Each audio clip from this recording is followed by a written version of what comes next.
It's your boy T-Bird Reaction. Today is Wrestling Wednesday. So, that being said, give me a second. We're going to check out some another video from What's Culture. 10 WWE name changes that immediately backfired. Now, thing with WWE, they are well known for doing a lot of name changes. Because either to separate the wrestlers gimmick from their indie days to their because of copyright trademark reason or stuff like that, or whatever other reason well too. And we witnessed a lot as of recently as well too, even within call-ups as well too, such as Gunther being sent to NXT from NXT UK to NXT with Walter and the Indies in NXT UK, then with the NXT and turned to Gunther, which he will keys at a kid cut, which then wasn't much of a backfire. But then you had stuff like Piper Niven becoming Dude Trap.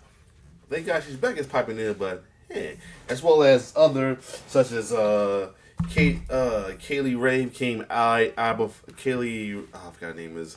Now I forgot. I bet it's known as Alba Fire. So I forgot her original name was Kylie Ray. Whatever Kaylee Ray, whatever. Out from that to Alba Fire and many others as well too. Even some who went and came as well too, such as Ty Valkyrie going as Frankie Monet and many others, and currently as well too. But let's see what some of the name changes that happened that actually backfire. So let's get it. Wrestling names. We get so mad when someone goes through a shift, even though weeks later we don't care. It's a very reactionary life we lead. At the same time, even though we do accept it eventually, sometimes the choices are bizarre. Don't forget the WWF at one point wanted to call Stone Cold something like Chili McFreeze.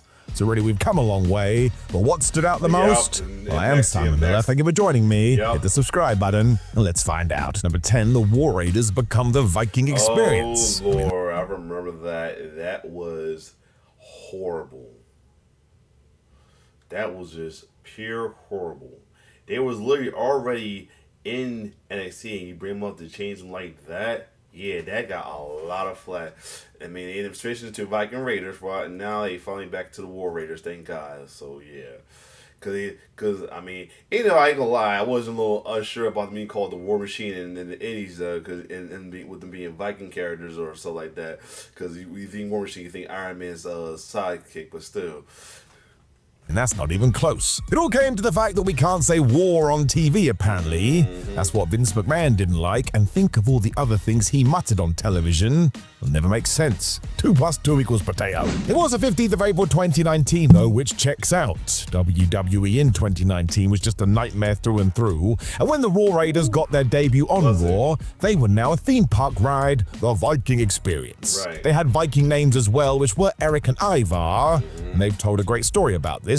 They too Googled some Viking names afterwards and found that Eric and Ivar were top of the search. So nobody had even researched it that hard. The real kicker was that the Raiders had been kicking ass in NXT, so they were already in the system. Not like they just come from New Japan or something. They were established in the WWE world to some degree, and yet we still switched it.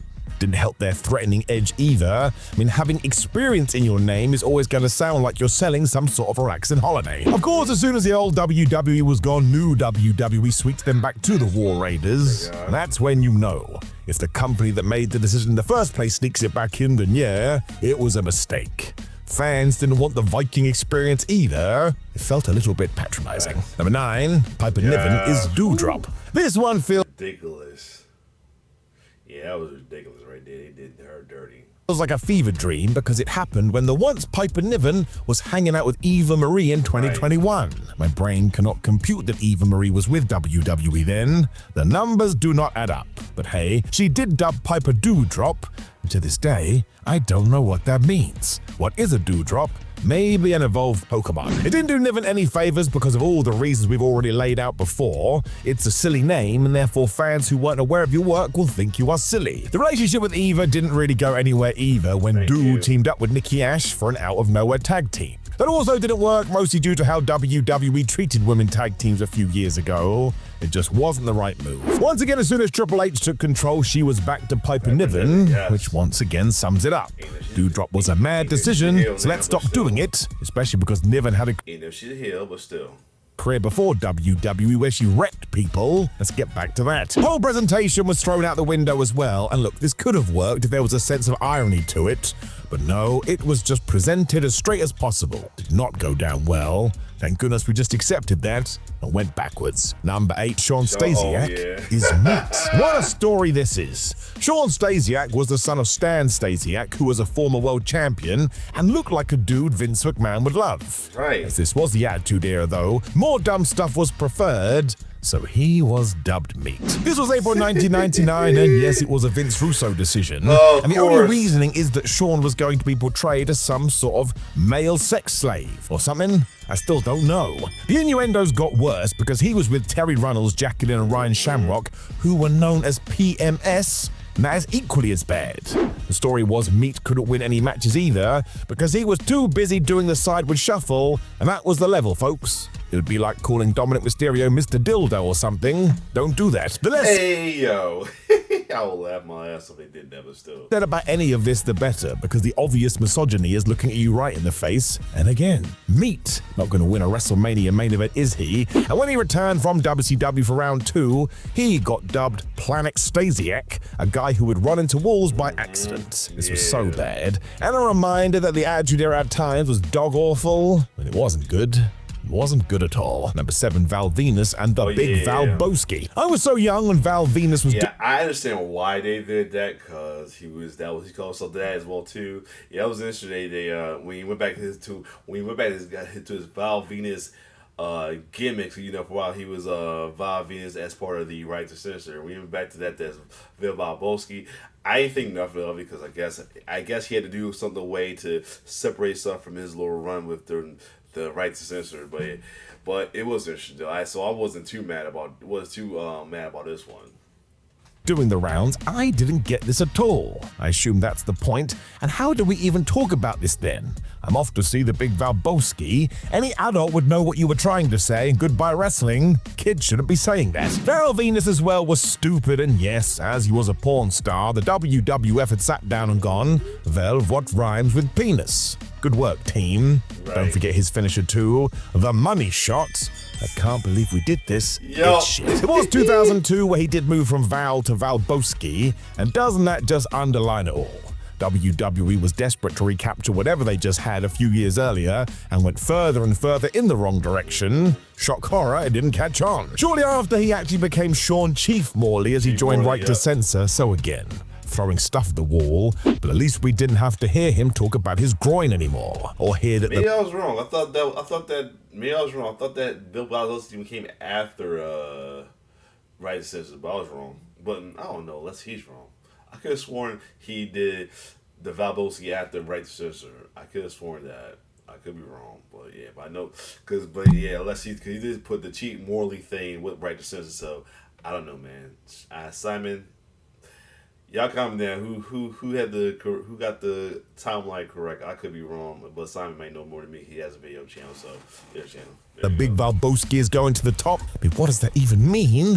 It is so utterly ridiculous. Number 6, Terry Taylor becomes the Red Rooster. This sort of ties into a lot what we have talked about. The goofiness of the late of the Superstar era and early of the New Generation era, yes. Today, you do not want to be an animal in wrestling, and yes, he was told to act like a rooster. He even had to dye his hair red. It was mad because in 1988, Terry Taylor was a good in-ring worker, managed by Bobby Heenan, and had all the potential in the world. When the WWF came calling though, they just wanted cartoons. So yeah, if he wanted this job, he shall be a rooster.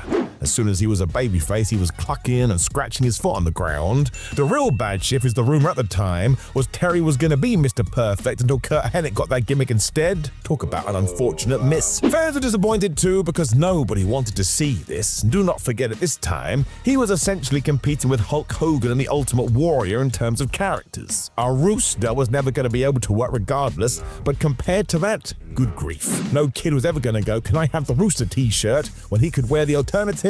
This was utterly stupid. Number 5, Joe Hennig is Michael McGillicuddy. So imagine if you were the son of one of the best wrestlers ever.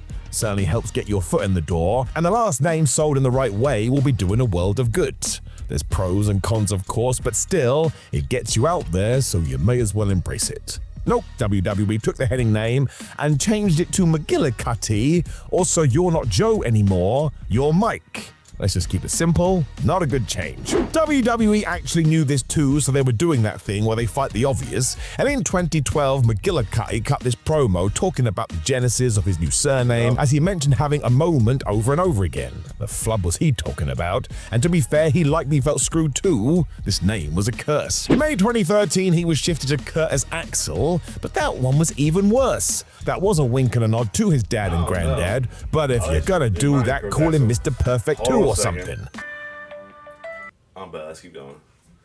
Electric Boogaloo. It was just making it way too hard for the guy, and fans didn't like it, especially nerds like you and me. Felt like WWE was cutting off their nose to spite their face, and if you have all this history you can dive into, just do it, man. And sure, it worked for someone like Bron Breakker, but that's another name we could have put in this list. Go back and read Reddit at the time, people were pissed off. Number 4, Pete Dunne is Butch. Yeah. I always say this, and I always will, until I don't because I get bored. Fair play to Pete Dunne for embracing this change. He could have groaned at being called Butch and then being asked to portray Scrappy-Doo, but the man just gave it all, and it worked as much as it could.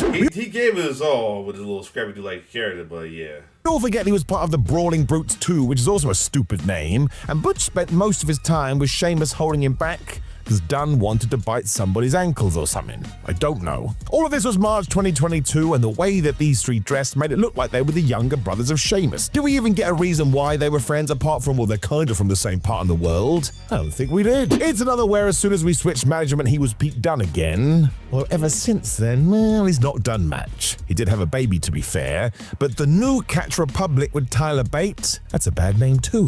What does it mean? Sounds like something from Attack of the Clones. Speaking of that, first off, what happened to Albanian too? Yeah, I see might be another El Grande. You know, something with that. Anyway.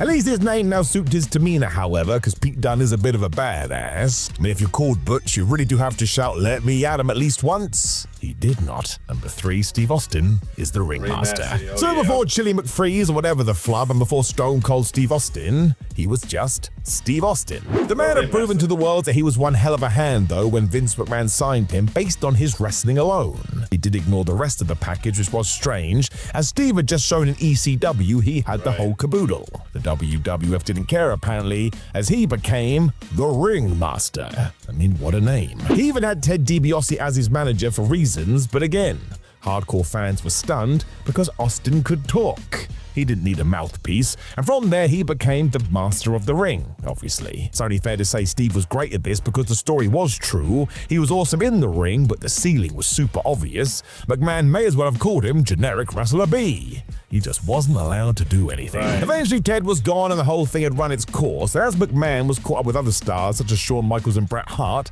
Austin was allowed to kind of sneakily switch things up. He presented the Stone Cold character, which got through with ease, dumb names aside. I think a lot of people at the time assumed it would just be a fun mid-card act, so whatever. I mean, talk about a whoops. The frustration wasn't even with the name itself and more what the audience knew Austin was capable of. We stripped him back when we should have gone the other way, and thankfully we soon did. I mean, imagine if nobody had pulled that trigger, we would be living in a very different wrestling landscape today. Yes. Number 2, every member of Retribution. Oh, yeah. That damn group. And then we got a team with Retribution in NXT with Dark State. I feel bad saying things about Retribution because it was not their fault. They were given the worst gimmick ever, including the following name changes. Dijak became T-Bar, Shane Thorne became Slapjack, Dio Madden became Mace, and Mia Yim became Reckoning. Now actually, if we had gone full on Streets of Rage, this may have worked, but instead the gimmick was Retribution was a group of renegades who wanted a WWE contract. Time out. Was Dakota part of that too? Was that supposed to be Dakota Kai part of that too? Hold on. Oh no! Mercedes Martinez. That's who that was. Okay. It was. Hold on a second. I was like, who the other girl? Oh yeah, I forgot. For a second they had Mercedes Martinez for it. I forgot why they yup. I straight forgot what happened with that. Why they took her out of there. Yeah. I'm like, who the other girl? Wasn't it Dakota? Like, no, it can't be Dakota. It's Yeah. Okay. Let me see. Yeah. It returns. Let me see. Yep, she was under the name Retaliation. She that Martina requested her removed from the group.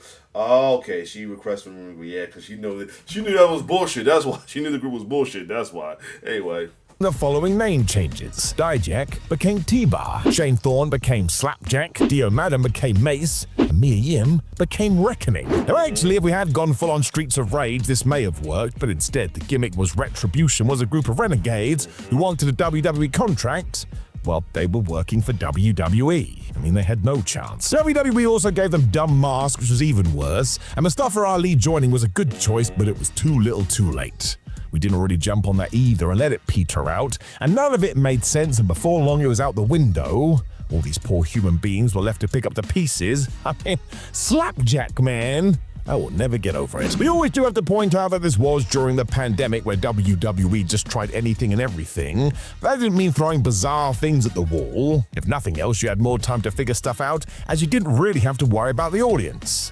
But no, let's see how a bunch of ruffians get on doing stuff and having bad names. I think this one was absolutely bizarre. Number one voter is Gunther. If WWE had just chosen Gunther, I think it would have been fine. The initial what would have always been there because Walter had been Walter for ages and had been Walter in NXT UK. Right. Why change it now? I mean, the answer is always WWE because, hey, that's just what they do. The real PR misstep was that originally he was dubbed Gunther Stark. And yes, the internet took about 2 hours to realize that was also the name of a Nazi U-boat commander in World War II, which meant nobody had bothered to use Google. Takes 5 seconds, man. This is like when Paige's group was called Submission Sorority. Do not search that, it's not PG. WWE did drop the last name right away, but it was still a ridiculous thing to do. Although in terms of the now Gunther's career, do not worry about it. Under Vince McMahon, it may have been different because it sounded like he didn't get the guy, which is totally insane. But when Triple H took over,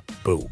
Gunther became an awesome world champion and just a no-nonsense warrior, which allowed him to stand out a mile. Less really can be more. He will be a main eventer forever now too, so the name didn't make a lick of difference. That comes down to the former Walter, though. He is one of these rare beasts where you could actually call him Clive McDance, and somehow he would figure it out. He is a one-of-a-kind monster, regardless what you call him. And I tell you, you give it a few years, he is just gonna get better and better. Know of any other stupid name changes that went... Yeah, remember when they tried to call Keith Lee Bearcat? Yeah, that was bullshit as well, too. So I had to look up Backfired, what her full name was. Kaylee Ray. Yeah, I can't remember. I know Kylie Ray is the girl that's in, who's in Eva right now, but Kaylee Ray, yeah.